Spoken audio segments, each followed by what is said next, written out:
నమస్తే. ప్రస్తుతం మనతో పాటు సీనియర్ జర్నలిస్ట్ జగదేవ్ గారు ఉన్నారు. ఆయనతో మాట్లాడారు. నమస్తే సార్.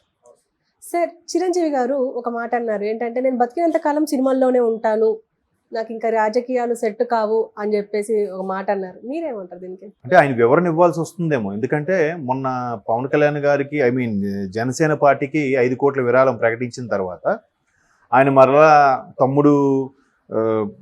తమ్ముడు యొక్క కూటమి ప్రభుత్వం కానీ వస్తే మళ్ళీ రాజకీయాల్లోకి వచ్చే అవకాశం ఉంది, లేదంటే క్యాన్వాసింగ్ చేసే అవకాశం ఉంది. పర్టికులర్గా పిఠాపురం ఏరియాకైనా ఈయన క్యాన్వాసింగ్కి రావచ్చు. ఒకవేళ తమ్ముడు గెలిస్తే, ఆల్రెడీ నాగబాబు గారు కూడా ఎంపీగా ట్రై చేశారు కదా, ఇప్పుడు అవ్వలేదు. రేపు పొద్దున్న గవర్నమెంట్ వచ్చి అక్కడ కూడా ఎన్డీఏ కూటమి వస్తే రాజ్యసభకైనా మేబీ నాగబాబు వెళ్తారేమో, ఈయనకు కూడా అలాగే ఇస్తారు, మళ్ళీ వస్తారు. రకరకాల వార్తలు వినిపిస్తున్న నేపథ్యంలో తమ్ముడు కాబట్టి అక్కడ జనసేన పార్టీ విరాళాలు లేకో, లేదంటే పవన్ కళ్యాణ్ గారు ఆస్తులు అమ్ముకొని పార్టీ నడిపిస్తున్న నేపథ్యంలో ఆయన 5 కోట్ల విరాళం ప్రకటించడం అనేది మంచి తరుణమే. ఎందుకంటే ఆయన చూసి మిగతా వాళ్ళు కూడా విరాళాలు ఇవ్వడమో, లేదంటే పార్టీ నడిపించడానికి సమాయత్తం అవడం ఏదో అవుతుంది. బట్ కుటుంబ సభ్యుడు కాబట్టి ఇంకా నేను ఆయన మద్దతు ఇవ్వలేను, ఆయన వెనక నేను నిలబడను అనడానికి లేదు. ఆయన నిలబడాలి కూడా, ఆయన ధర్మం అది. ఎందుకంటే ఒకప్పుడు చిరంజీవి గారు పార్టీ పెట్టినప్పుడు యువ అధ్యక్షులుగా పవన్ కళ్యాణ్ గారే ఉన్నారు. దానికి ఆయన చాలా హడావుడిగా అంత తిరగడం కూడా జరిగింది. అప్పుడే కదా తండాలు ఏవో తిరిగినప్పుడు చాలా వరకు చలించిపోయి ఇలాగైనా రాజకీయాల్లోకి రావాలని అప్పుడు ఆయన నిర్ణయం తీసుకున్నారంట. చాలా సందర్భాల్లో జనసేన ఆవిర్భావ సభలో కూడా ఆయన పవన్ కళ్యాణ్ గారు చెప్పడం జరిగింది. సో ఇటువంటి నేపథ్యంలో చిరంజీవి గారు వస్తారా, మరలా వస్తే సపోర్ట్ చేస్తారా, లేదంటే ఎమ్మెల్సీగానే ఇలా ఎవరికి ఇచ్చింది వాడు ఊహాజనితంగా మాట్లాడుకుంటారు కదా. అలాగ మాట్లాడుకుంటున్న నేపథ్యంలో ఆయన రాజకీయాలకు వస్తారనే వార్తలు ఎక్కువగా వైరల్ అవుతున్న నేపథ్యంలో మేబీ వాటన్నిటికీ చెక్ పెట్టే విధంగా ఆయన స్టేట్మెంట్ ఇచ్చుంటారని నేను అనుకున్నాను. ఇంకోటి ఏంటంటే, ఆయనకి ఆ 5 కోట్ల వివరాలు ఇచ్చినప్పుడు తమ్ముడు వెనక నేనున్నాను అని చెప్పడం, కొన్నిసార్లు చాలా ఆడియో ఫంక్షన్స్లో కూడా నేను సరిపోను కానీ తమ్ముడు సరైన వాడు, ఎక్కడికెక్కడ లెక్క అప్ చెప్తాడని చెప్పడం. సరే, తమ్ముడిని ముందు పెట్టి నడిపిస్తాడేమో, లేదంటే సపోర్ట్ ఇస్తాడేమో అనుకున్న వార్తలకి చెక్ పెట్టేలాగా ఆయన స్టేట్మెంట్ ఇచ్చారు. ఇంకోటి ఏంటంటే, ఆయన ఇప్పటివరకు రాజకీయాల్లోకి రాకుండా ఉండుంటే మేబీ వచ్చేవాడేమో.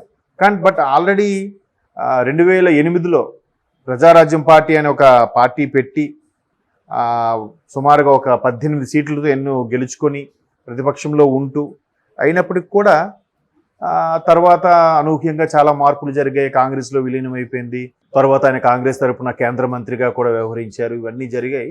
బట్ ఎందుకో ఆ ప్రెషర్సు, ఆ రాజకీయ పరిస్థితులు తట్టుకోలేకో, లేదంటే మరీ పర్సనల్గా ఫ్యామిలీ విషయాల్లో వెళ్ళిపోయి విమర్శలు చేస్తున్నప్పుడు ఆ విమర్శల తాకిడి తాళలేకో ఆయన పార్టీని కాంగ్రెస్లో విలీనం చేసేసి కేంద్ర మంత్రి పదవి చేసుకున్నారు. కానీ తన పని ఆయన చేసుకున్నారు. ఎట్టకేలకు మళ్ళీ ఖైదీ నెంబర్ 150 అనే సినిమాతో మళ్ళీ ఇండస్ట్రీకి వచ్చి నేను ఇక్కడ వాడిని, ఎక్కడికే చెందుతానో అక్కడ నేను చెందను అన్నట్టుగా కూడా చెప్పడం, ఏదో సొంత ఇంటికి వచ్చినంత హ్యాపీగా ఉంది అని చెప్పడం. మళ్ళీ సినిమాలు చేసుకుంటున్నారు. అఫ్కోర్స్ అరకొర ఒక్కొక్కటి హిట్ అవుతున్నాయి, ఒక్కొక్కటి ఫ్లాప్ అవుతున్నాయి. బట్ ఇది తెలిసిన విద్య, అది తెలియని విద్య. రాజకీయాల్లో ఎన్నాళ్ళు చేసినా తెలియని విద్య అది. ఎందుకంటే ఎంత నేర్చుకున్నా ఉండనే అంటది. ఎన్ని కుయుక్తులు పన్నినా కూడా మళ్ళీ కొత్త వ్యూహాలని ఎదుర్కోవాల్సి ఉంటుంది. మరి నాకు అది పనికిరాదు, నేను సూట్ కాను దానికి అని ఆయనే స్వయంగా ఒప్పుకున్నాడు. జనరల్గా ఏ రంగంలోకి వెళ్ళినా దాని అంతు చూడాలి అని బాగా కష్టపడి చేసే వాళ్ళు ఉంటారు. బట్ ఆయన ఆల్రెడీ సినిమా ఇండస్ట్రీలో దాని అంతు చూసి ఒక ఇంచుమించు 30 ఏళ్ళు నెంబర్ 1 స్థానం అనుభవించినట్టున్నారు. అంతే కదా, సూపర్ స్టార్గా, మెగాస్టార్గా నెంబర్ 1 స్థానంని 30 ఏళ్ళ పాటు ఏకఛత్రాధిపత్యంగా వహించడం అనేది గొప్ప విషయమే. ఇది మరి ఎందుకో ఆయనకి నప్పలేదు, ఎబ్బట్టుగా అనిపిస్తుంది. తనకు తానుగానే డిసైడ్ చేసుకున్నారు, నేను దీనికి పనికిరాను అన్నట్టుగా. బట్ చాలామంది సొంత పనులు, సొంత వ్యాపారాలు చేసుకుంటూ కూడా రాజకీయ రంగంలో ఉన్నారు. బట్ అలా చేయడానికి నచ్చక, మనకి అందులో ఇమడలేక నేను దానికి పనికిరాను అనే విధంగా ఆయన స్టేట్మెంట్ ఇచ్చారు. ప్రధానంగా ఇంకోటి ఏంటంటే, అలా ఇవ్వడానికి కూడా కారణం ఉంటుంది నేను అనుకోవడం. ఎందుకంటే చిరంజీవి గారు ఇండస్ట్రీ పెద్దగా ఉన్నారు ప్రస్తుతానికి, అంటే undeclared head.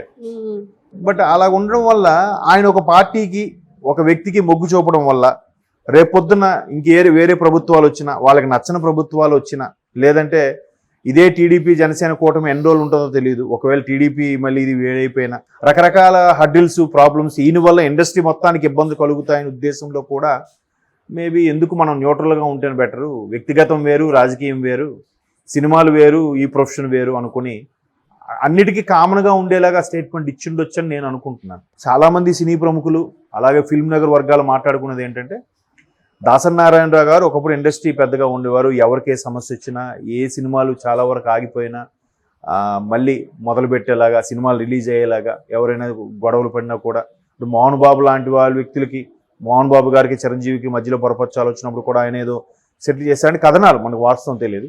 But especially Rajendra Prasad గారు అలాగే ఆయన పేరేంటి రేలంగి నరసింహరావు గారు, డైరెక్టర్ రేలంగి నరసింహరావు, వాళ్ళిద్దరు కాంబినేషన్లో దగ్గర దగ్గర 34 సినిమాలు వచ్చాయంట, అన్ని కామెడీ కాంబినేషన్. అందులో ఒక 18-20 వరకు ఇట్లాగే సగంలో ఆగిపోవడం, ఒకరు ఈగోలు వచ్చి ఆగిపోవడం, ఇష్యూస్ రావడం జరిగాయట. ఇవన్నీ కూడా దాసరి నారాయణ గారు సమక్షంలో వెళ్ళడం, ఆయన పంచాయతీ సెటిల్ చేయడం, మళ్ళీ సినిమా రిలీజ్ అవ్వడం. అలా దాసరి నారాయణ గారు ఎంతో మందికి లైఫ్ ఇచ్చారండి.